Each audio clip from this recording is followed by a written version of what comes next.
कल में खुश आमदेद नाजरीन। आज की प्रोग्राम की शुरुआत करेंगे हम मुल्क की सियासी सूरत हाल पे। और अगरचे अब 3 हफ्ते से ज़ायद का वक्त गुजर चुका है कि तहरीक इंसाफ के चेयरमैन इमरान खान साहब ने रावलपिंडी में एक जलसे के दौरान ये ऐलान किया था कि अब वो एक और अहम कार्ड इस्तेमाल करने जा रहे हैं और वो है असम्बलियों की तहलील का। लेकिन ना तो अभी तक खैबर पख्तूनख्वा की असम्बली और ना ही पंजाब की असम्बली तहलील हुई, बल्कि अब कुछ ऐसी आवाज़ें सुनने को मिल रही हैं पार्टी के अंदर से जो समझती हैं कि मुनासिब वक्त नहीं है कि इन असम्बलियों को तहलील किया जाए और बेहतर ये होगा कि असम्बलियाँ अपनी मुद्दत पूरी करें। क्या वाकई ऐसे कि तरक्याती काम या कुछ और पब्लिक परसेप्शन को बेहतर करने के हवाले से ऐसा किया जा रहा है, या कुछ नादीदा अनासिर ऐसे लोगों को एक तरह से सपोर्ट कर रहे हैं कि वो पार्टी के अंदर एक इख्तलाफी राय लेके आएँ। साथ में नाजरीन हमने देखा है कि दूसरी जानब PDM की इत्तेहादी हुकूमत सदर पाकिस्तान डॉक्टर आरिफ अलवी के ज़रिए तहरीक इंसाफ से कहीं ना कहीं राब्ते कर रही है, लेकिन अब तक कोई ऐसा मुस्बत और कोई हम कह सकते हैं कि कंक्रीट किस्म का कोई उसका रिज़ल्ट सामने नहीं आया। लेकिन ये राब्ते अगर हो रहे हैं तो आने वाले दिनों में क्या रंग लेके आएंगे। और साथ में अब सुनने को ये भी मिल रहा है कि मियाँ नवाज शरीफ साहब अब जनवरी में वतन वापसी की उन्होंने एक फ़ैसला कर लिया है और वो जनवरी में वापस आ जाएंगे। तो दूसरी जानब आप ये भी देख रहे हैं नाज़रीन कि इससे पहले हमने देखा है कि जो केस था जिसमें मरीम नवाज साहबा को बाइज़्ज़त बरी किया हाई कोर्ट ने, आज के दिन हमने देखा है कि राना सनाउल्लाह साहब के ख़िलाफ़ भी जो केस था मंशियात का उसमें भी बाइज़्ज़त बरी हो गए हैं। और बरतानवी अखबार और डेली मेल उन्होंने भी जो एक ख़बर शाया की थी वज़ीर-ए-आज़म पाकिस्तान शहबाज शरीफ साहब के ख़िलाफ़ जब अपोजिशन लीडर थे, उन्होंने भी वो ख़बर हटा दी है और माजरत कर ली है। ये केसों में बरी होना, अखबारात की ख़बरें हटना, ये क्या पते दे रही हैं। और दूसरी तरफ अगर देखें हम तो आज़म सवाती जिनके ख़िलाफ़ इस्लामाबाद में पहले मुकदमात थे, उसके बाद कुछ बलूचिस्तान में मुकदमात बने और अगरचे वहाँ की अदालत ने उनको उन तमाम मुकदमात से एक तरह से बरी किया, उन मुकदमात को ख़त्म करने का फ़ैसला दिया, लेकिन साथ ही सिंध में उनके ख़िलाफ़ नए मुकदमात बने और कहा यह जा रहा है कि वज़ीर-ए-आज़म के ख़ुसूसी त्यारे या हेलीकॉप्टर में उनको बलूचिस्तान से लाया गया है सिंध और वहाँ पे उनको अब मुकदमात का सामना करना पड़ रहा है। इस्लामाबाद में भी जो उनका फार्म हाउस था, अब शहर का तरक्याती इदारा CDA ये कह रहा है कि उन्होंने कुछ कवानीन की खिलाफ वर्जी की और उसकी बुनियाद पर उनके उस घर को सील कर दिया गया है। क्या वाकई ये कुछ कानूनी खिलाफ वर्जियाँ थी जिनकी बुनियाद पर ऐसा हुआ, या इसमें कहीं ना कहीं कोई सियासी इंतकाम का जो एलिमेंट है वो भी नज़र आ रहा है। मेरे साथ स्टूडियो में मौजूद हैं बाक़िर सजाद सैयद साहब, आप डॉन अखबार से वाबस्ते हैं, सीनियर सहाफ़ी तजज़ियाकार हैं और हमें वीडियो बल्कि ऑडियो लिंक पे ज्वाइन किया कामरान बंगश साहब, आप मुआविन ख़ुसूसी हैं वज़ीर आला खबर पख्तूनख्वा के बराए हायर एजुकेशन। तो पहले मैं ख्याल में बाक़िर साहब क्यों ना ज़रा कामरान बंगश साहब से कुछ सुन लेते हैं कि यह मामला से सुनेंगे यकीनन किधर जा रही है चीज़ें। तो कामरान साहब ये इनफैक्ट 26 तारीख 26 नवंबर आज हम बैठे हैं, 10 दिसंबर हो गया सर। उस वक्त तो कहा यह जा रहा था कि खान साहब ने बड़ा ज़बरदस्त कार्ड खेला है और वो भी जो तहरीक इंसाफ के खान साहब के नाकदीन थे उनका ख्याल था कि उस दिन बड़ी वेल क्राफ्टेड स्पीच थी और जो उन्होंने कार्ड इस्तेमाल किया सियासी उसने हुकूमत वक्त को हिला के रख दिया है। लेकिन सर नतायज अभी तक नहीं आ रहे, मामला कहाँ पे अटक गया है? जी बिस्मिल्लाहिर्रहमानिर्रहीम, शुक्रिया आपका। देखें तहरीक इंसाफ की अगर आप देख लें मकबूलियत, अवामी मकबूलियत को पिंडी जलसा हो या जो 60 से ज्यादा जलसे किए तहरीक इंसाफ ने और बाय इलेक्शन जितने हुए, बल्कि अभी तो जो कश्मीर में इलेक्शन हुए हैं ये सारी जमातों के मिला के इतने ज्यादा सीटें नहीं आई जितनी अकेले तहरीक इंसाफ की आई। तो कोई पब्लिसिटी स्टंट की खान साहब को जरूरत नहीं है। खान साहब का बयानिया जो है वो लोगों के दिलों में घर कर चुका है। असल इशू जो है वो ये है कि मुल्क जिन मुश्किलात से आज दो चार है और उसके ऊपर बदकिस्मती से मैं बड़े माजरत के साथ ये कहना चाहता हूँ कि मीडिया भी उन इशूज को, जो अवामी इशूज हैं, जो महंगाई के मसाइल हैं, जो गवर्नेंस के इशूज हैं, जो NRO लिया इन्होंने 1100 अरब रुपए के केसेस इन्होंने माफ कराए, उस पे मीडिया में वो आवाज नहीं बुलंद हो रही। सिवाय तहरीक इंसाफ के और इमरान खान साहब के वो बात कोई नहीं कर रहा। मुल्क किस तरफ जा रहा है आज आपने देख लिए कि ज़र मुबादला के ज़खायर आपके 7 अरब डॉलर से भी कम आ गए हैं, जो कि 16.2 अरब डॉलर पे तहरीक इंसाफ की हुकूमत ने मार्च में छोड़े थे। तो ये सारे इश्यूज जो हैं, मुल्क जिन मुश्किलात से दो चार है, खान साहब वाहिद आजकल अगर आप पाकिस्तान की सियासत में देख लें तो खान साहब ही वो वाहिद शख्सियत हैं जो इन मसाइल पे परेशान भी हैं, इन मसाइल पे बात भी कर रहे हैं, इन मसाइल को उजागर भी कर रहे हैं। अब मईशत की सूरत हाल भी सबके सामने है। तो इन हालात में जब आप एक ऐसी हुकूमत जो आ जाती है, जो कि आपको पता है कि किन साजिशों से, किन तरीकों से सिंध हाउस में क्या हुआ, मेंबरान की जमीरों की बोली लगी, साइफर का इशू पूरी अवाम के साथ मंगल साहब, ये बातें तो माजी हो गई, लेकिन आप जो फरमा रहे हैं ना कि खान साहब का बयानिया लोगों के दिलों में जगह कर चुका है, लोगों के दिलों में तो लगता है कि शायद जगह कर चुका हो, लेकिन खुद उनके पार्टी के लोग, इवन उनके जो इत्तेहादी पंजाब में बैठे हैं 12 नशिस्तों के साथ चीफ मिनिस्टर बन के, उनके दिल में कोई जगह नहीं कर पा रहा। अगर उनको लग रहा है कि इस वक्त हालात तकाजा ये कर रहे हैं कि फ्रेश मैंडेट के साथ जो भी जमात आती है उसको आना चाहिए, तो फिर काफ लीग एक दिन कुछ एक बात, अगले दिन कुछ और बात, वहाँ से सेनेटर आपके सैफ साहब हैं वो भी कुछ इस तरह के इंडिकेटर्स दे रहे हैं जिससे अंदाज़ा ये हो रहा है कि शायद खैबर पख्तूनख्वा के अंदर भी कुछ आवाज़ें ऐसी हैं कि जो चाह रही हैं कि इस वक्त असम्बली को तहलील करना को मुनासिब फैसला ना होगा। मैं आपको खैबर पख्तूनख्वा की बात में बता देता हूँ, क्योंकि पंजाब की सियासत और वहाँ पे एक इत्तेहादी हुकूमत है हमारी, तो उसके हवाले से फवाद चौधरी साहब के स्टेटमेंट्स आपके सामने हैं, तो उन्होंने तफसीलन बताया हुआ है। बल्कि आज मोनस इलाही साहब ने भी बात की है, परवेज इलाही साहब ने भी वाज़े बात की। उनका एक मौक़िफ़ है, उनका एक पॉइंट ऑफ व्यू है, और वो इत्तेहादी जमातों में और जमहूरी माशरों में होता है। मैं खैबर पख्तूनख्वा के हवाले से बड़ा वाज़े आपको बता दूं कि पार्लिमानी पार्टी की मीटिंग में और उसके बाद जो सीनियर लीडरशिप के साथ खान साहब की मीटिंग थी, उसमें कोई ऐसी बात नहीं हुई। खान साहब के सामने ना कोई शराइत रखी गई, ना कोई बात हुई। खान साहब को मुकम्मल तौर पर इख्तियार दे दिया गया, लेकिन ये फैसला है खान साहब का, इसको समझने की जरूरत है। ये फैसला खान साहब का है, खान साहब के पास मुकम्मल इख्तियार है। अब वक्त का तयन उन्होंने करना है कि किस वक्त उन्होंने ये फैसला करना है कि असेंबलीज को डिसॉल्व होनी है। तो इस पे कोई जल्दबाजी की जरूरत नहीं है कोई। लेकिन बंगश साहब इनफैक्ट वो कहते हैं कि तहरीक इंसाफ का भी वही प्रॉब्लम है जो बाकी जमातों का है, गोया के रहनुमा ऐलानात कर देते हैं बट मुशावरत का अमल बाद में शुरू होता है। तो क्या आप कैटेगरिकली इस बात को कंफर्म करेंगे कि खान साहब ने जो 26 को ऐलान किया था उससे पहले को मुशावरती अमल हुआ था कि वो ऐलान करने जा रहे हैं और सारे लोग ऑन बोर्ड थे? जो खान साहब की जो सीनियर लीडरशिप है उनके साथ उन्होंने बात की थी, यकीनी तौर पर मैं इसको कंफर्म कर सकता हूँ। लेकिन मैं आपको बात समझाने की कोशिश कर रहा हूँ। तहरीक इंसाफ में आपको पता है मेरी तरह के और या वो लोग जो इलेक्टेबल नहीं है, जिनकी कोई पॉलिटिकल, मेरी कोई खानदानी वाबस्तगी नहीं है सियासत के साथ, तो हमें जो वोट पड़ा मेजॉरिटी को, मैं आपको 90% की बात कर रहा हूँ कि तहरीक इंसाफ के पार्लियामेंटेरियंस जो हैं वो खान साहब की वजह से, खान साहब के विजन स्ट्रगल की वजह से, खान साहब के बयानिए और स्टैंड की वजह से, दो टोक रवैये की वजह से, अवाम में मकबूलियत की वजह से हमें वोट पड़ा। तो इसमें कोई दूसरी राय नहीं है कि अगर खान साहब कोई फैसला करेंगे तो उससे कोई मुंह नहीं मोड़ सकता, क्योंकि हमें वोट, हमें सपोर्ट, हमें मैंडेट जो है खान साहब की वजह से मिला, उनकी स्ट्रगल की वजह से मिला। तो इसमें मैं ये आपको वाज़े तौर पर बता देता हूँ कि खैबर पख्तूनख्वा में ना कोई ऐसी आवाज़ें उठ रही हैं, ना कोई इख्तिलाफ राय है। और पंजाब की बात है, वहां पे यकीनी तौर पर आपकी एक इत्तेहादी हुकूमत है। इत्तेहादियों की आपको पॉइंट ऑफ व्यू सुनना होता है, उनको कन्विंस करना होता है। अगर वो आपको कन्विंस करें, बहरहाल मुझे नहीं लगता कि कोई इस तरह की सिचुएशन है। हाँ, खान साहब जो है वो प्रॉपर टाइम को देख रहे हैं, तो उनका फैसला है, वो जब जिस टाइम मुनासिब समझेंगे इसको ऐलान। बंगश साहब, इनफैक्ट एक तरफ खान साहब ऐलान करके बैठे हैं कि हम असम्बली तहलील करने जा रहे हैं, और परवेज इलाही साहब अपनी काबीना के अंदर तोसी कर रहे हैं। 2 दिन पहले एक वजीर का इजाफा हुआ है, साथ में तरक्याती फंड्स भी लोगों को दिए जा रहे हैं। तो लग तो यह है कि उनकी नीयत कुछ और है। तो कुछ चीज़ें तो आपसे भी शेयर हुई होंगी ना, आप चीफ मिनिस्टर के साथ भी हैं, फवाद चौधरी साहब, बाकी जो वहाँ पे लोग नेगोशिएशन के अंदर शामिल हैं उनके साथ भी गुफ्तगू होती होगी। इंडिकेटर्स मिल क्या रहे हैं पब्लिक कंजम्पशन के लिए? कुछ साची बता दें सर कि परवेज इलाही साहब की नीयत क्या है इस वक्त? परवेज इलाही साहब का एक पॉइंट ऑफ व्यू ये है कि खान साहब की सेहत जो है या खान साहब की मोबिलिटी इस वक्त ये नहीं है। वो 3 महीने की बात कर रहे हैं। उनके इंटरव्यूज में बड़ा वादे उन्होंने कहा है कि मार्च तक जो है इसके वो कर देते हैं। लेकिन बंगश साहब वो वीडियो लिंक पे खिताब करते हैं, लाहौर से लेके तो पूरा पंजाब, उधर कराची से लेके खैबर पख्तूनख्वा तक लोग स्क्रीन के ऊपर उनके जलसे सुनते हैं।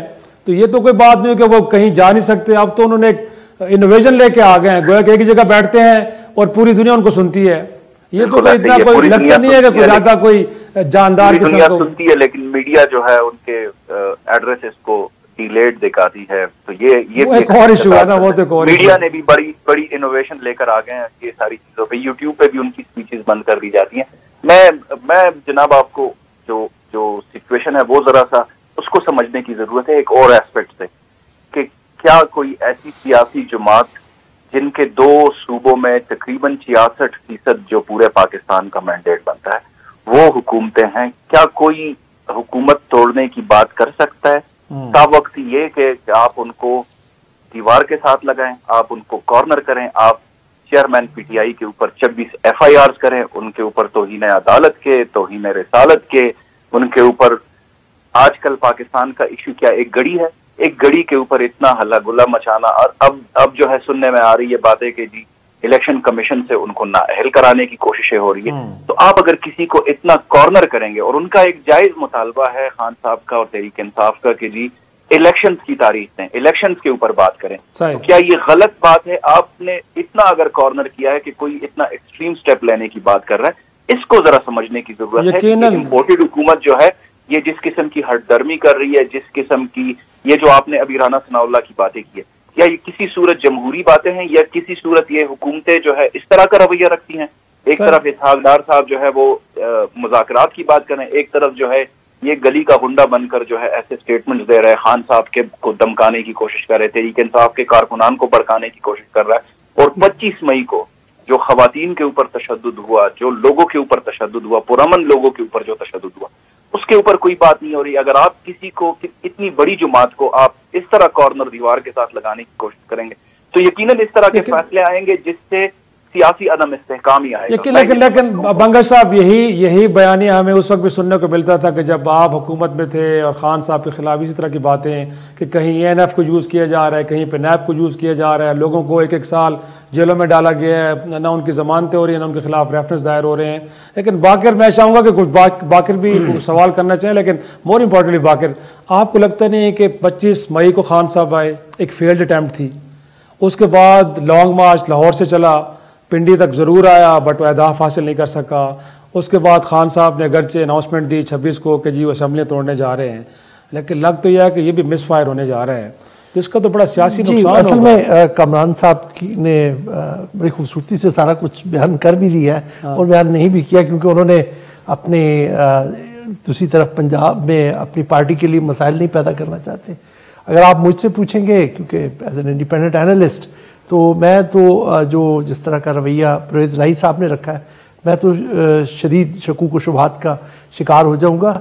अगर मैं कोई इंफॉर्मेशन की बेस पे बात नहीं कर रहा, बल्कि एक मैं आपके सामने एक सिचुएशन पेश करता हूँ कि अगर आप अपने आप को परवेज़ इलाही साहब की जगह पे रख के देखें और ये सोचें कि जी कि मैंने ये असेंबली डिज़ोल्व कर देता हूँ और उसके बाद इलेक्शन होते हैं और आप खान साहब की असेसमेंट ही रख लें सामने based on by election results और सारा कुछ कि ये PTI दोबारा से मेजॉरिटी बनाने में कामयाब हो जाती है, तो क्या खान साहब चाहेंगे कि परवेज़ इलाही पर अगले 5 साल के लिए फिर से डिपेंडेंट हो जाए?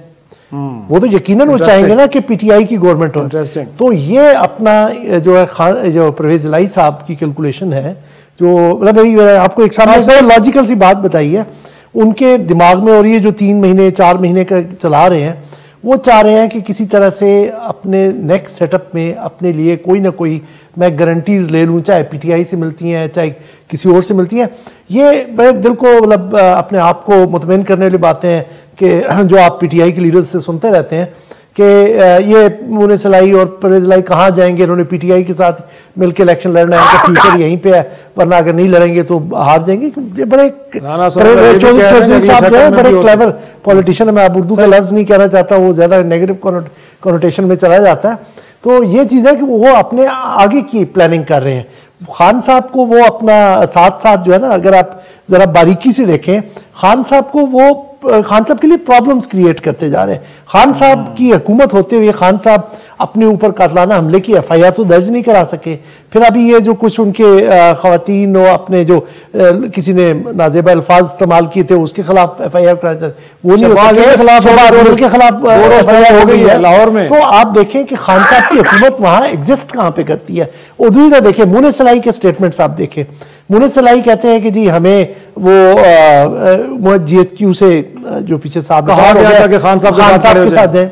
अब वो जो है, अब मैं मतलब आपको, क्योंकि हमारा तो हर जगह उठना बैठना होता है, PMLN के अंदर ये चीज, और सीनियर लीडरशिप की बात करूं, ये मैं आम वर्कर्स की नहीं बात कर रहा हूं, वहां पर ये नैरेटिव बिल्ड हो रहा है कि जो बाई इलेक्शंस में जो उनकी जीत हुई है उसमें भी उन साहब का किरदार था, वो भी मैन्युफैक्चर्ड मैंडेट था। 4 सीटों की तो आज मैंने बात सुनी कि जी ये 4 सीटें उनको जिताई गई थी, और जी उन्होंने मुझे बताया कि जी मैं वहां पे था इन्वॉल्व, ये वो लोगों ने, जिससे परवेज इलाही ने कसम कुरान और हलफ उठा की है। तो ये चीजें उनके नैरेटिव को, जो पॉपुलैरिटी का नैरेटिव है, उसको अंडरकट करी है। अब इस वक्त आ गया कि मेरे ख्याल में, जैसे फवाद चौधरी ने कल कहा था या परसों उन्होंने कहा था कि परवेज इलाही को अगर हमारे से इत्तेहाद रखना है तो असेंबली तोड़नी पड़ेगी। तो ये अब मेरे ख्याल में दो टोक बात करने का वक्त आ गया। वो जैसा कमान साहब प्यार से मैं चाह रहा हूँ, मेरे ख्याल में वक्त गुजर चुका है। बागर की बात को मैं आगे बढ़ाना चाहूंगा कि अब दो टोक आपको बात करनी पड़ेगी। आपको तो बड़ा सियासी नुकसान हो रहा है। खान साहब ने खान साहब के लिए ना ये फवाद चौधरी साहब की किसी कोई आपके यूसी नाजिम की अनाउंसमेंट नहीं है, इमरान खान किया कि हम असेंबलियां तोड़ने जा रहे हैं सर। और अगर देख रहे हैं परवेज इलाही साहब अपने सियासी मफादात को, तो आपके लिए तो बहुत बड़ा धचका होगा। तो क्या करेंगे अगर असेंबली तोड़ने पर राजी नहीं होती, तो फिर क्या ऑप्शन रह जाती है तहरीक इंसाफ के पास? देखें, ऑप्शंस तो हैं तहरीक इंसाफ के पास, मेजॉरिटी है असेंबली में, इस्तीफों का ऑप्शन भी यूज हो सकता है। और भी आपको पता है कि सियासत में ऑप्शंस जो है वो खत्म नहीं होते, तो मल्टीपल ऑप्शंस हैं, तहरीक इंसाफ उनको एक्सरसाइज कर सकती है। लेकिन फिलहाल मेरे ख्याल से एक्सट्रीम स्टेप जो है उसकी नौबत नहीं आएगी इंशाल्लाह। मुझे लगता है कि तहरीक इंसाफ जो है परवेज इलाही साहब को कन्विंस कर पाएगी। बहुत शुक्रिया कामरान बंगश साहब, मामले खुसूसी बराए भारन खैबर पख्तूनख्वा, चीफ मिनिस्टर खैबर पख्तूनख्वा, बात करने के लिए। इनफैक्ट बाकी गुफ्तगू को आगे बढ़ाते हैं। अब जिस तरह आप भी कह रहे हैं कि परवेज इलाही साहब पुराने सियासतदान हैं और उनको लग भी रहा है कि आगे अगर इस तरह पॉपुलैरिटी जिस तरह है, उस वक्त जुमला नहीं आ रहा था, जीरक सियासतदान, और वो जो मौकों की तलाश में भी रहते हैं ना, ऐसी बात है। सियासत है अपॉर्चुनिटीज का नाम कि आपको मिल रही है, तो उसको खान साहब ने तो 22 साल की है, वो उससे बहुत पहले की, उनका एक्सपीरियंस है। तो यकीनन जाहिर सी बात है वो तो, लेकिन इसका सारा नुकसान तो लग तो ये रहा है कि फिर साथ जुड़ी और बात के दूसरी तरफ हम देख रहे हैं कि इत्तेहादी जो हुकूमत मरकज़ में बैठी है वो डॉक्टर आरिफ अलवी साहब को मुसलसल इंगेज कर रही है। 5 मुलाकातें अब तक हो चुकी हैं वज़ीर ख़जाना की, और कहा यह जा रहा है कि शायद इंगेजमेंट हो रही है और कुछ एक मिडल पाथ लेने की कोशिश की जा रही है। तो अब वैसे क्या कहें, कोई अभी तक कोई ऐसी अनाउंसमेंट तो सामने नहीं है जिससे हम ये अंदाज़ा लगा सकें कि अगर इस ऑफिस को यूज़ किया भी जा रहा है तो उसका कोई प्रोडक्टिव यूज़ हो रहा है, हरगिज़ नहीं हो रहा है। इससे पहले हमने देखा है कि मिलिट्री इस्टेब्लिशमेंट भी इसी ऑफिस को यूज़ करती रही है, बट खान साहब को लगता है कि अंगेज किया गया, दिया कुछ नहीं गया। तो आपकी बार भी आपको लग रहा है कि PDM भी उसी तरह के एक स्ट्रेटजी के साथ चल रही है कि इंप्रेशन ये दिया जाए कि हम आपको अंगेज कर रहे हैं, बट अल्टीमेटली टाइम गेन कर रहे हैं। और अब तो कहा जाए कि शायद जनवरी में अब नवाज शरीफ साहब भी वतन वापस आ रहे हैं, तो वो कहते हैं ना कि वो लेवल प्लेइंग फील्ड बन जाएगा कि इधर खान साहब होंगे तो उधर नवाज शरीफ साहब, जिनके बारे में कहा जाता है कि नून लीग में वोट तो नवाज शरीफ के नाम पे मिलता है, तो उनका शेयर भी वापस आ जाएगा, सिचुएशन उनके फेवर में चली जाएगी। तो तब तक तहरीक इंसाफ को, खान को लाल बत्ती के पीछे लगा के रखा जाए। जी, असल में थोड़ी सी जो पीछे हम गुफ्तगू कर रहे थे उससे ये कनेक्टेड है, ये चीज़ जो बातचीत चल रही है। और आपके इधर आने से पहले भी मेरी एक PTI की लीडर से बात हो रही थी, आपके सामने ही हो रही थी। उस वक्त को उनका ख्याल ये है कि 5 या 6 मुलाकातें होने का मकसद ये है, मतलब ये है कि मुस्बत पेशरफ्त हो रही है, एटलीस्ट डेडलॉक नहीं है, बातचीत आगे बढ़ रही है। लेकिन जो असल मसला है और जो हमें फिर पिछले सवाल की तरफ ले जाता है कि परवेज इलाही की तरफ से जो ताख़ीर हो रही है वो इमरान खान साहब के लिए बहुत ज़्यादा नुकसानदेह है। अभी हर जो गुजरता दिन जो है इमरान खान साहब के लिए परेशानियों का बायस बन रहा है या इजाफा होता जा रहा है। अब खान साहब के लिए तो यह है कि जल्द अज जल्द इलेक्शन करवा दिए जाए, क्योंकि ये जैसे केसेस आपको पता है इलेक्शन कमीशन में वो जो क्या कंटेम्प्ट का केस चल पड़ा है, उनको चेयरमैन से हटाने के लिए चल पड़ा है, डिस्क्वालिफिकेशन के लिए, और वो तोशाखाना केस में प्रोसिक्यूशन वगैरह भी स्टार्ट हो गई है। तो खान साहब और इस्लामाबाद हाईकोर्ट में भी एक केस लग चुका है। तो ये चीज़ें खान साहब के लिए मुश्किलात बढ़ा रही हैं। और आपने कल टीवी चैनल्स पे खबरें सुनी होंगी, न जाने किस सोर्स से लीक की गई, कि आरिफ अलवी साहब ने इसहाक डार साहब के साथ एक दफ़ा स्पेशल बुला के, एक मुलाकात ख़त्म होने के बाद दोबारा बुला के पूछा कि खान साहब के साथ के बारे में जो केसेस बनते जा रहे हैं उनके बारे में क्या मतलब आपकी राय है। तो उन्होंने कहा जी हमारे साथ उनका कोई ताल्लुक नहीं है, वो हमसे पहले के हैं और law will take its own course. लेकिन यह है कि खान साहब की मुश्किलात बढ़ती जा रही हैं।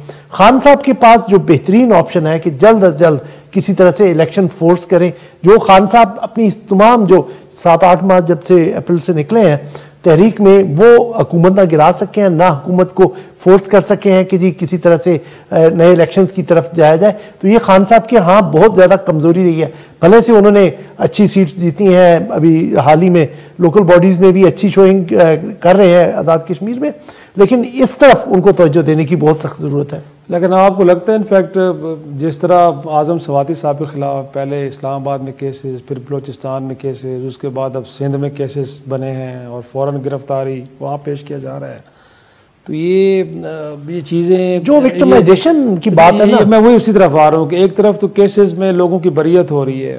पैनामा केस में मरियम नवाज साहबा बाइज्जत बरी हो गई, और फिर नैब के जो उस मामले में मुद्दई था वो अपील में नहीं गया, कोई शौक नहीं उनको। उन्होंने कहा कि जी हम अपील शायद लगता है, अभी तक अनाउंसमेंट तो नहीं आई, लेकिन अभी तक तो कोई अपील नहीं हुई। उसके बाद में देखा है कि एहसन इकबाल साहब के ख़िलाफ़ भी केस था, इसी तरह ख़त्म हुआ, बाइज्जत बरी कर दिए गए।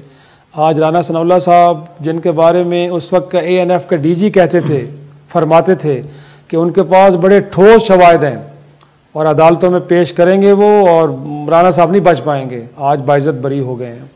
तो क्या लगता है, मैं कहना ये चाह रहा हूँ कि परवेज़ इलाही साहब ये अपॉर्चुनिटी की तलाश में हैं, या आपको लगता है अभी भी कहीं ना कहीं कॉलें वाले चल रही हैं, क्योंकि आप तो लोगों के साथ कनेक्टेड रहते हैं ना, तो फीडबैक लेते रहते हैं, कॉल्स की कहानी तो नहीं है ना किसी के। वही जिस तरह बात है, जिस तरह मैंने आपको परवेज़ इलाही साहब की पोजीशन जो आपको एक थियोरेटिकल सिनेरियो बना के पेश की, वो है। इससे इसी तरह से मैं ये कह रहा हूँ कि मेरे पास अब कोई सबूत तो नहीं है, लेकिन जिस तरह की कार्रवाइयाँ हो रही हैं और जिस तरह आज़म सवाती साहब के खिलाफ केसेस बनाए गए बलूचिस्तान में, और हमें दूर जाने की ज़रूरत नहीं है। अभी अरशद शरीफ के मर्डर केस में आपने देखा होगा, फैक्ट फाइंडिंग कमेटी जो थी, फैक्ट फाइंडिंग टीम उसको कहते हैं, कमेटी कहते हैं, उनकी एक रिपोर्ट लीक हुई है और उसमें वाज़ेह तौर पे लिखा गया है कि अरशद शरीफ के खिलाफ केसेस किस तरह कराची में बनाए गए। किसी को दूर आपको जाने की जरूरत नहीं, आप पढ़ लें। तो ये इसका मतलब है कि ये इस तरह के केसेस बनाए जाते हैं। फिर अगर आपने नॉर्मली किसी एक्यूज्ड को आपने ट्रांसपोर्ट करना है तो आपकी एयरलाइंस चल रही हैं, आपका और भी दीगर निज़ाम ट्रांसपोर्ट का चल रहा है। बलूचिस्तान सिंध से दूर भी नहीं है, बॉर्डरिंग प्रोविंस है। जाना भी हो तो क्वेटा से कराची की क्या फ्लाइट नहीं चलती, लेकिन स्पेशली प्लेन्स प्रोवाइड कर किए जाने, इसका मतलब है कि कहीं ना कहीं कोई ना कोई उस विक्टिमाइजेशन को पुश कर रहा है। और राना सनाउल्लाह साहब की जैसे आपने बात की, अगर से आपको उनकी जो तर्ज सियासत से लाख इख्तलाफ हो, लेकिन उनके खिलाफ भी नाजायज़ चीज़ें हुई। तो अब ये चीज़ें हमारे सियासतदानों को ये सबक सीखने के लिए है। ये जो माजी होता है ना, ये नहीं है कि एक एपिसोड हुआ और हम आगे चले गए। आपको थोड़ी सी इंट्रोस्पेक्शन करनी चाहिए कि जी उस वक्त ये हुआ तो फिर ये हुआ तो फिर अब ये कुछ हुआ। तो लेकिन ये है कि हमारे सियासतदान अनफॉर्चुनेटली सीखते नहीं है, वो सिर्फ उस वक्त की कोई तलाश में होते हैं कि किस तरह से मैं इसको मैक्सिमम कैपिटलाइज कर लूं, चाहे वो पिछली गवर्नमेंट थी चाहे ये गवर्नमेंट थी, हालात उसी तरह के हैं। वही नुकता मैं हाईलाइट करना चाह रहा हूं कि पिछली हुकूमत जो तहरीक इंसाफ की थी, इमरान खान साहब ने एहतसाब को लेके हर एक्शन की ओनरशिप ली है। वो राना सनाउल्लाह साहब के खिलाफ मुकदमा हो, एहसन इकबाल साहब हो, साद रफ़ीक हो, शहबाज शरीफ हो, हमजा शहबाज हो, यू नेम इट, जिन जिन लोगों को भी जेलों में डाला गया, इवन के मीडिया के जो टाइकून्स को भी डाला गया, हर एक्शन की उन्होंने ओनरशिप ली। लेकिन अब बैठ के एक सिंगल स्टेटमेंट दे देना कि नैब तो मेरे नीचे नहीं था, नैब तो कहीं और से हिदायत ले रहा था, तो फिर अगर ऐसा था तो उस वक्त आपने क्यों ओनरशिप ली? और अब इस हुकूमत के लिए भी यही बात है कि अगर ये आप कर रहे हैं तो आप कहें कि हम कर रहे हैं, बट अगर आप नहीं कर रहे तो फिर इसकी ओनरशिप नहीं लेनी चाहिए। क्या कहेंगे आप? नहीं, इसके ऊपर तो अब आपके ये सब चीज़ें अब आपके सामने हैं, ये चीज़ें आपको वापस आके बाइट करती हैं। अगर आप उस वक्त पर अपना वाज़े मौक़िफ़ ले लें जब ये वाक़यात हो रहे हैं, तो फिर आपको ये फ्यूचर में आपके लिए पॉलिटिकल बैगेज नहीं बनेगा। अब जिस तरह का राना सनाउल्लाह साहब के स्टेटमेंट्स अगर आप देखें जो माजी में दिए, उन्होंने कहा कि मैं किसी और को नहीं, मैं इमरान खान को मुर्द इल्ज़ाम ठहराऊंगा। तो अगर किसी और ने इनको इस केस में फंसाया था तो इमरान खान वो चीज़ अपने सर क्यों ले रहे हैं? क्योंकि अगर वो जो उनकी फॉलोइंग है, जिसे को आम लोग एक और लफ्ज़ है नामुनासिब, कल्ट फॉलोइंग कहते हैं, तो कल्ट फॉलोइंग के अलावा भी तो उनके कुछ ऐसे सपोर्टर्स और वोटर्स होंगे जो इवेल्युएट करके उनकी पॉलिसीज़ को, उनके बयानात को और उनकी जो भी उनकी चीज़ें हैं उनको इवेल्युएट करके उनको वोट देंगे। तो वो चीज़ ये भी देखेंगे कि जनाब इन्होंने इस तरह की चीज़ों में भी एंगेज रहे, क्योंकि बज़ाहिर तो इमरान खान साहब के गले में वो आ रहा है, केस आ रहा है। शहरयार अफरीदी सर आपके सामने पार्लियामेंट में खड़े होकर कहाँ कस्में नहीं खाई? बिल्कुल, उन्होंने कहा मैंने सब कुछ खुद देखा है। तो आ जाए बताएं लोगों को ना कि वो सबूत कहाँ है। मेरे ख्याल में अब ख़त्म होनी चाहिए और सियासतदानों को दूर अंदेशी के साथ काम लेना चाहिए। अव्वल तो विक्टिमाइजेशन होनी नहीं चाहिए। जो कोई कर रहा है तो उसको फिर कहें कि भाई ये तुम ही इसकी, ये तुम्हारा ही बेबी है, तुम इसको संभालो, हम इसकी ओनरशिप नहीं लेते। क्योंकि पॉलिटिशियंस को किसी जगह पे भी जो होता है बंद गली में चीज़ों को नहीं डालना चाहिए। कि जिस तरह कि अब इमरान खान साहब को देखें ना, ये जो बयानियाँ उन्होंने, हम बाकियों को तो छोड़ें, ये करप्शन वाला जो है, अब ये सब चीज़ें वापस अब उनकी आएंगी। अब जैसे अब ये डेली मेल वाली स्टोरी है, अगरचे मैं इस चीज़ से जिस तरह से वो अपना एक्सप्लेन जिस तरह प्रोजेक्ट की जा रही है मीडिया में कि जी बहुत बड़ी फतह कर लिया कि जी भाई वो तो बहुत बड़ी फतह है, ये वो, मेरा ख्याल में वो ओवर सेलिब्रेट कर रहे हैं। जो मेरी नज़र में है वो ये है कि ये एक क्लोजर हुआ है, आउट ऑफ कोर्ट सेटलमेंट हुई है। जी, आउट ऑफ कोर्ट सेटलमेंट हुआ है। उनके दरमियान बातचीत उनकी चल रही थी। आपको याद होगा कि नवंबर में शहबाज शरीफ साहब ने एक स्टे की दरख्वास्त दी हुई थी वहाँ पे कोर्ट में प्रोसीडिंग्स में, उसको उन्होंने वेकेट कराया। उन्होंने दरख्वास्त अपनी वापस ली, जिसकी वजह से उसकी कॉस्ट 30,000 पाउंड शहबाज शरीफ को पड़ी। अब ये जब अगर कोर्ट उनके हक में फैसला करती है या कोई इस तरह का होता है कि जी जो पेपर उनको मुकम्मल तौर पे उनकी क्लेम्स को मानती है, तो वो कॉस्ट रिवर्स हो जानी चाहिए थी, वो नहीं हुई। ना इनको उसके डैमेजेस मिले। अगर आप मेरे ख्याल हत्या की इज्जत के दावा किया हुआ है, आउट ऑफ कोर्ट भी करते हैं, तो आप मुझे फिर या मैं आपको कुछ ना कुछ पेमेंट तो करूंगा, वो भी नहीं हुआ। सिर्फ एक चीज़ के ऊपर उन्होंने किया है, जैसे वो उनके रिपोर्टर ने भी क्लेम किया है कि जी वो तो उन्होंने कहा कि नैब ने ये इल्ज़ाम नहीं, एक टेक्निकल कई दफ़ा स्टोरीज में मिस्टेक्स हो जाती हैं, तो वो हुआ। बाकी चीज़ों पे तो स्टैंड करती है। बहरहाल दूसरी तरफ अगर आप देखें तो पेपर ने स्टोरी भी उतारी, तो यकीन जो एट द बेस्ट हम कह सकते हैं कि ये आउट ऑफ कोर्ट सेटलमेंट है जिसको एक गवर्नमेंट ओवर सेलिब्रेट कर रही है, और सिर्फ इसलिए ओवर सेलिब्रेट कर रही है कि इमरान खान का जो बयानिया है कि जी मैं करप्शन के खिलाफ फाइट कर रहा हूं, या उसको वो कर रहे हैं। ओवरऑल आप ट्रेंड देखें, उसको डैमेज करने के लिए ये तोशाखाना वाला केस हो, ऑडियो लीक्स हो, इन सब का मकसद है कि इमरान खान की जो नैरेटिव है जिसके ऊपर उन्होंने पॉपुलैरिटी गेन किया उसको नीचे से एंटर कर। लेकिन साथ में जो आजम सवाती साहब के मुतालिक कुछ हो रहा है, बाकिर मैं तो यहाँ पे तरक्याती इदारा जो शहर का है ना, जो CDA, उनसे भी बड़े एहतराम के साथ कि आपने उनका फार्म हाउस सील कर दिया है, लेकिन शहर के अंदर इतनी वायलेशंस हैं कि आपको तो नज़र नहीं आ रही। इन्हीं फार्म हाउसेस को लेके कितने उमराए हैं, मुझे बताएं कि कितने वो फार्म हाउसेज हैं कि जो एग्रीकल्चर प्रोडक्शन के नाम पे दिए गए थे, लेकिन वहाँ से कौन सी सब्जियाँ उग रही हैं, कौन सा अनाज उग रहा है, वहाँ पे कौन से पोल्ट्री फार्म खुले हुए हैं, हर जगह इशरत कदे खुले हुए हैं माशाल्लाह से, लोग एंजॉय कर रहे हैं। बट आपको आजम सवाती के फार्म हाउस के अंदर एक आपको वायलेशन नज़र आई और ठग करके आपने उसको सील भी कर दिया। अब आपको लगता नहीं कि जो खान साहब से मुताल्लिक एक मिस्टर क्लीन का एक इम्प्रेशन था बना हुआ 2018 के इलेक्शन से पहले 22 साल की पोलिटिकल स्ट्रगल, कोई पब्लिक ऑफिस होल्ड नहीं किया, करप्शन का एक पाई का भी उनके ऊपर इल्ज़ाम नहीं है। बट अब तोशाखाना भी आ गया, अब उसमें घड़ियाँ भी आ गई, अब उसमें कोई ज़मीन मिली है यूनिवर्सिटी के लिए वो भी आ गई, अब कुछ और भी चीज़ें शामिल हो गई। तो अब जाहिर सी बात है, अब लगता नहीं है कि, और जो करप्शन की जो बात आप कर रहे थे कि जो नैरेटिव लेके आए थे, अब ये भी लग रहा था कि उन्होंने अपने ऑफिस का यूज़ करते हुए अपोजिशन को विक्टिमाइज़ भी किया। जितने केसेस थे लोग बाइज्जत बरी हो रहे थे, अगरचे पैनामा केस उनका नहीं था, उससे पहले का था। नून लीग की गवर्नमेंट के अंदर ही केस आया था और उसी दौर से चल रहा था। लेकिन अगेन खान साहब हैं, वो उसकी ओनरशिप ले ली, अब वो भी उन्हीं के खाते में है। तो अब लगता नहीं है कि कहीं ना कहीं अब नून लीग कंफर्ट जोन में आ गई है।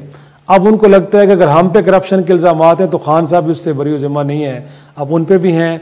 जब लोगों में जाएंगे तो जैसे लोग उनको जिस नज़र से देख रहे हैं, अब खान को भी उस नज़र से देखा जाएगा, तो थोड़ा सा मुश्किल तो होगा अब 2023 शायद सब काफ़ी कॉम्प्लिकेटेड है। जाहिर बात है अवाम इतनी बारीकबीनी से इन सब चीज़ों को नहीं देखती। जो बहुत सी बरियत हो रही है वो आपको पता है कि अकाउंटेबिलिटी लॉज में तरमीम हुई थी, जिसकी वजह से भी काफ़ी लोग इस्तेफादा कर रहे हैं और वो जारी हैं। दूसरी तरफ तोशखाना का जो है किसी चीज़ का डिफेंस नहीं कर रहे, लेकिन को लीगली उसमें कोई, मैं समझता हूँ कि कोई ऐसी गलती नहीं की गई। वो अलग बात है कि जी मॉरली या पॉलिटिकली कहे कि उसके ऊपर से वो की मतलब एक रॉन्ग साइड पे है और उससे एम्बेरसमेंट उनको हो रही है और उन पॉलिटिकली सफ़र भी कर रहे हैं। जो गलती उसमें मेजर हुई है वो ये है कि उन्होंने शायद डिक्लेरेशन जो की हैं उसमें उन्होंने उनकी प्रॉपरली वैल्यूज़ को डिक्लेयर नहीं किया कि मेरे पास इतने ये एसेट्स हैं, तो वहाँ पर है जिस पे उनकी कल्पेबिलिटी हो रही है।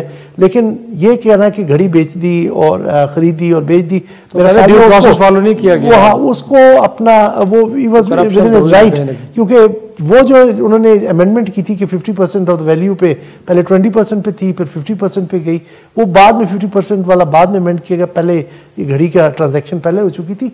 तो मैं वैसे ओवरऑल उन चीज़ों के ऊपर जो है ना कि बात कर रहा हूँ सीरियस नौयत का है जी। वो अब ममनुआ फंडिंग पर आप किस लेंस से देखते हैं, अब बाकी पार्टीज को तो नहीं उस तरह से असेस किया जा रहा, क्योंकि आपकी ये सिलेक्टिव जस्टिस फिर एक पार्टी के लिए करेगी तो फिर बहुत से क्वेश्चन। लेकिन आपको लगता नहीं कि अब थोड़ा सा नून लीग के लिए हो गया? नहीं, नून लीग तो अब कंफर्टेबल है इस वक्त बहुत ज्यादा उनके ऊपर, जैसे कहते हैं और तभी हालात जो रुख है वो नून लीग के फेवर में हो गया है। और मेरा ख्याल में ये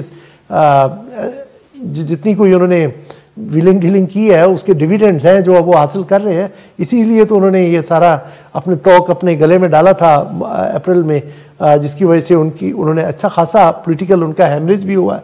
आप देखें बाई इलेक्शंस के रिजल्ट्स आपके सामने हैं, इकॉनमी एक बिल्कुल ख़राब सूरत हाल पे चली गई। उसकी सारी जो लोग जिसके जिम्मेदार कह रहे हैं नून लीग को कह रहे हैं, लेकिन साथ साथ फिर उन्होंने अपने आप को भी तो लॉन्डर करा लिया ना। अच्छा, एक और अगरचे मामला सब्जेक्ट है और अभी उसकी तारीख भी लगी है इमरान खान साहब को कि उनकी कोई साहबजादी है, उन्होंने अपनी औलाद के अंदर की उनको मेंशन नहीं किया। कुछ चीज़ें लगता है कि बड़े पर्सनल मैटर्स होते हैं और उनको इस तरह पब्लिक और पॉलिटिकल डोमेन में लेके आना नहीं चाहिए। और ये अगर फिर आप पेंडोरा बॉक्स खोलेंगे तो शायद बाकियों के लिए भी चीज़ें इसी तरह फिर पूछी जाएँ, कही जाएँ।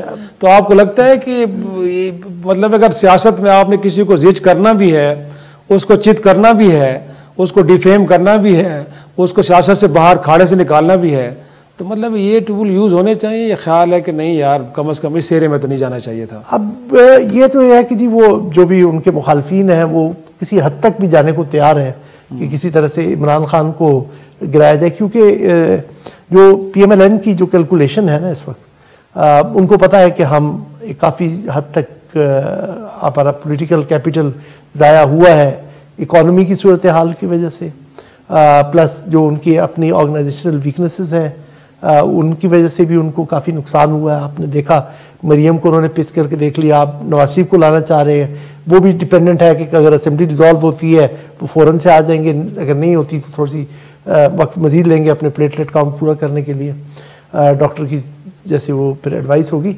लेकिन उनकी जो बेसिक कैलकुलेशन वो इस वक्त ये है कि किसी तरह से इमरान खान डिस्क्वालीफाई हो जाए, वो अगले इलेक्शन में पार्टी को लीड ना कर सके, प्लस जो अंदर जो इनके अंदर इलेक्टेबल्स है PTI में अनडाउटेडली है जिनको लाया गया था 2018 में, या वो हालात का रुख देख के आए थे, किसी तरह से वो इनको डिजर्ट कर जाए तो आपके सामने जब आप इलेक्शन 2023 में जाएं, अगर जब 2024 की भी बातें होना शुरू हो गई हैं, 2023 में जाएं तो एक आपके सामने कमजोर PTI हो जिसको आप मार गिराएं।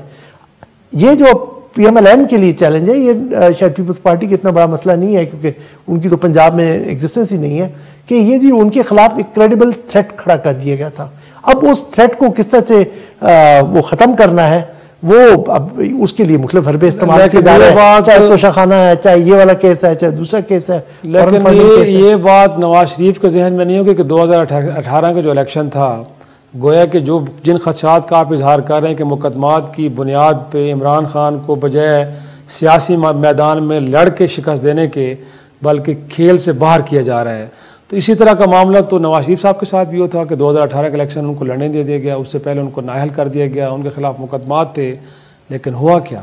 वो मुकदमात उनकी अपनी हुकूमत के दौरान बने, उनकी अपनी हुकूमत में, लेकिन अगेन वो मुकदमात उनके लिए विक्टिम कार्ड साबित हुए।